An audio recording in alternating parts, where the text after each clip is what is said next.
पढ़ लिया होगा, कहीं सुन लिया होगा कि नहीं IAS ऑफिसर नाम की कोई चीज़ होती है, लेकिन तब ये भी नहीं पता था कि यार UPSC नाम की कोई एग्ज़ाम है, सिविल सर्विस एग्ज़ाम है, उससे और भी पोस्ट में आप सिलेक्ट हो सकते हैं, ऐसा कुछ नॉलेज नहीं था। जब मैं अपने कॉलेज लेवल में आई, जब कॉलेज में एडमिशन लिया, मैंने भोपाल से ही प्राइवेट इंजीनियरिंग कॉलेज से केमिकल इंजीनियरिंग किया है, और उस दौरान मुझे जब मैंने सोचना शुरुआत की कि क्या बनना है, कंटेम्पलेट किया कि एग्जैक्टली क्या करियर चाहती हूँ, तो लगा कि यार कहीं जो पुरानी ड्रीम थी, एक जो सपना था, वो अभी उसको सामने लाना चाहिए। फिर इस बारे में और पढ़ा, और तब खान स्टडी ग्रुप भोपाल में सेंटर वहाँ पे जैसे शुरू हो गया था, तो मेरा जो फाउंडेशन कोर्स है मैंने वहाँ से किया। और इस एग्ज़ाम के बारे में जो चीज़ें मुझे 1-2 साल में समझ में आई हैं, वो कुछ चीज़ें मैं आपसे शेयर करना चाहती हूँ। सबसे पहली चीज़ जो पहले जय और रचना हम दोनों बोल चुके हैं कि कंसिस्टेंसी। आप अगर दिन में, कई बार हमसे सवाल पूछते हैं कि आप कितने घंटे पढ़ाई करते हैं, तो देखिए घंटे मैटर नहीं करते। कोई 17-18 घंटे हमें नहीं पढ़ना है, इतना हम पढ़ भी नहीं सकते। एक दिन पढ़ सकते हैं, दूसरे दिन नहीं पढ़ पाएंगे। 5 से 6 घंटे ही आपको देने हैं या उतने निकालने हैं, पर वो जो वक्त आप अपनी पढ़ाई को देते हो, वो कंसिस्टेंटली आपको रोज़ उतना ही अपने पढ़ाई को देना है। Consistency is the key, that is the first and the most important thing जो आपको ध्यान में रखनी है।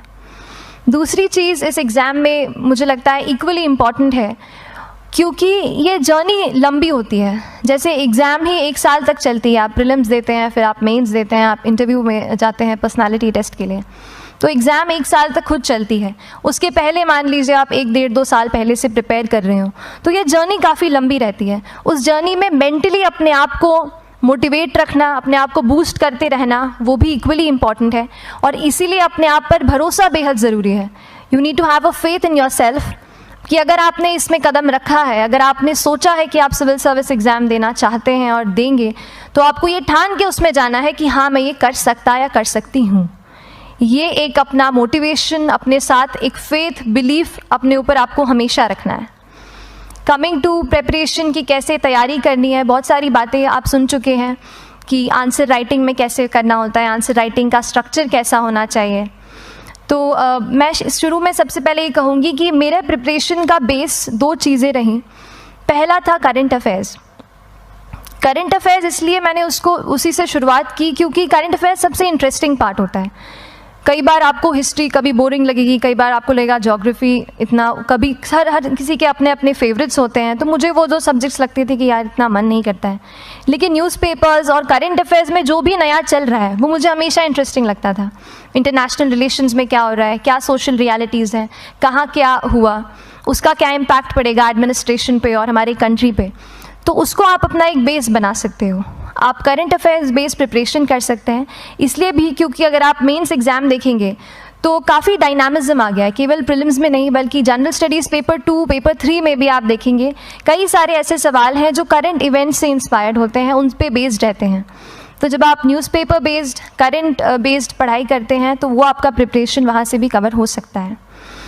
दूसरी जो चीज़ मैंने जिस पे बहुत फोकस किया वो थी आंसर राइटिंग। तो आंसर राइटिंग का जैसे खान सर बता रहे थे कि आंसर राइटिंग की प्रैक्टिस बहुत की, तो उसके पीछे मेरा ये था कि जब मैं हमेशा प्रीलिम्स का कोई भी पेपर टेस्ट देती थी, हम मॉक टेस्ट देते हैं, तो मॉक टेस्ट देती थी तो हमेशा मेरे मार्क्स करीब 90 to 110, 120, इससे ऊपर मेरे कभी मार्क्स नहीं जाते थे। तो मुझे हमेशा ये डर था कि यार प्रीलिम्स में कहीं मेरा कुछ, क्योंकि कट ऑफ भी इसी कुछ रेंज में जाता है, तो हमेशा लगता था कि यार कुछ गड़बड़ यहाँ ना हो जाए।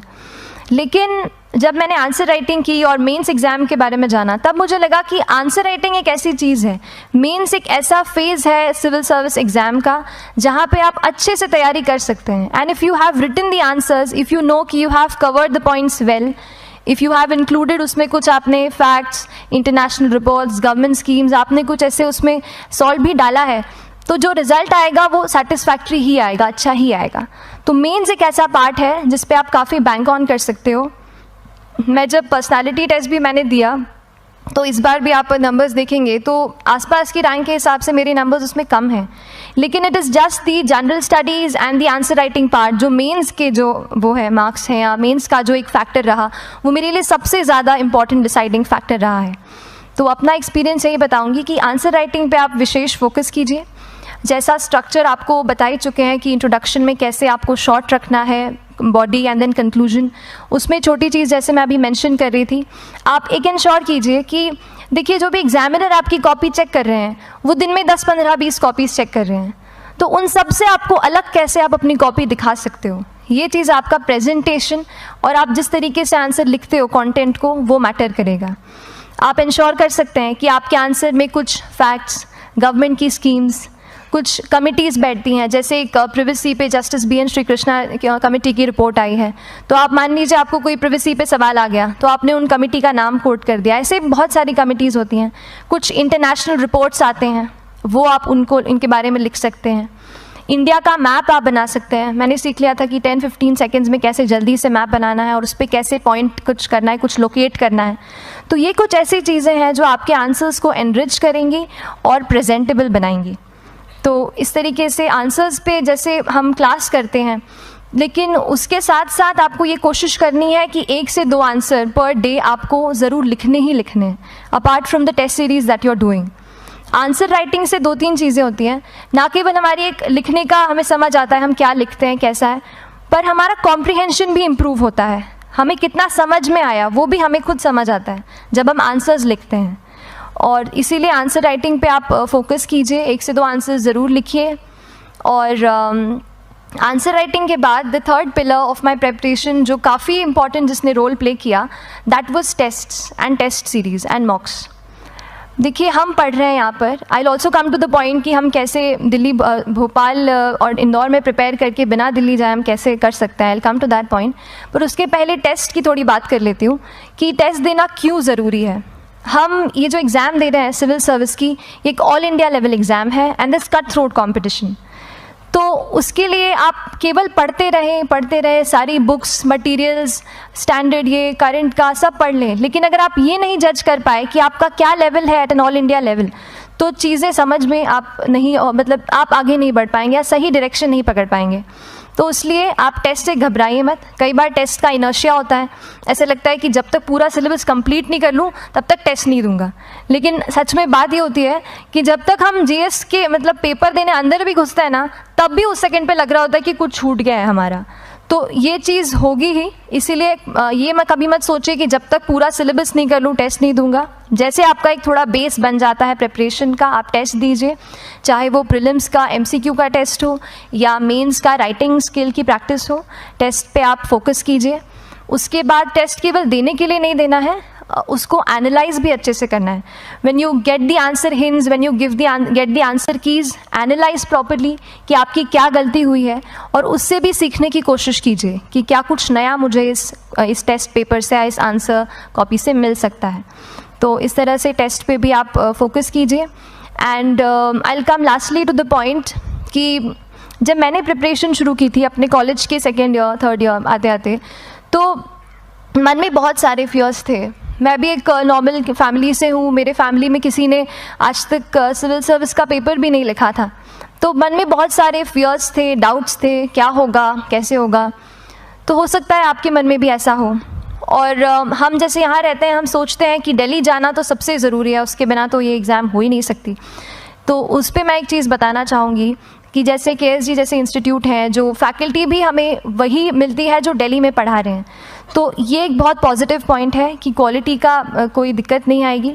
बस एक चीज़ है, आप ज्वाइन करते हैं class, that will only provide you a direction. वो आपका रास्ता दिखा सकते हैं आपको कि इस रास्ते पर आपको चलना है, लेकिन चलना उस रास्ते पे आपको खुद है। You have to work on your own. कभी ये मत सोचिए कि मैं वहाँ नहीं जा पा रहा हूँ तो नहीं हो सकता, यहाँ है, तो हम एक्सक्यूज़ेस बनाते हैं।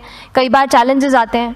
तो मैंने कॉलेज के साथ प्रिपरेशन की, तो उसमें भी काफ़ी दिक्कत आती थी। कभी कभार कॉलेज की एग्ज़ाम होती थी तो इसमें मैं अपना उतना वक्त नहीं दे पाती थी। तो उस मोमेंट पे फिर प्लानिंग ने मुझे बहुत हेल्प किया कि हम किस तरीके से अपने कॉलेज के एग्ज़ाम के लिए प्लान कर लें। जैसे मैंने इंजीनियरिंग की है और मुझे पता है कि हम इंजीनियर्स 1 महीने से ज़्यादा पहले से पढ़ते नहीं हैं। पढ़ते हैं क्या? तो वो चीज़ आप ध्यान रख सकते हो, उसको अपना स्ट्रॉन्ग पॉइंट बना सकते हो।